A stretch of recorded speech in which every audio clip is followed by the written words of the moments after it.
हालांकि Prince Harry और Megan ने लंबे समय तक शाही कर्तव्यों का पालन नहीं किया है, फिर भी वे जनता के ध्यान से हट नहीं पाते। ड्यूक और डचेस ऑफ ससेक्स नियमित रूप से घोटालों में शामिल हो जाते हैं और विभिन्न स्कैंडल्स में भागी बन जाते हैं। मीडिया ने लिखा कि जब मेगन मार्कल इंग्लैंड में रहती थी तो उन्हें लगा कि उनके खिलाफ किसी तरह की साजिश है। महल के कुछ कर्मचारियों ने बाद में उसके लिए अपनी नापसंदगी को खुलकर व्यक्त किया, जैसा कि हैरी के कॉलेज के दोस्तों ने किया था। इसलिए अभिनेत्री की भावनाओं को उचित ठहराया जा सकता है। लेकिन शाही विशेषज्ञ और लेखक एंजेला लेविन आगे बढ़ गई। उसने एक जोरदार बयान दिया कि मेगन मार्कल खुद प्रिंस हैरी के खिलाफ एक साजिश की रचना कर रही थी, उसकी मदद से ब्रिटिश राजशाही को नष्ट करना चाहती है।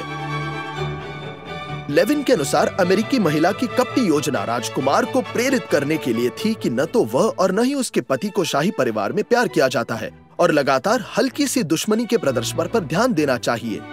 तब हैरी को इंग्लैंड छोड़ने के लिए राजी करना आवश्यक था, जहां महल के कर्मचारियों से उन पर उनका अधिक नियंत्रण था, और यूएसए चले गए। वहां से मेगन ने राजशाही पर बड़े पैमाने पर हमला किया, जिससे इंटरव्यूज का खुलासा हुआ।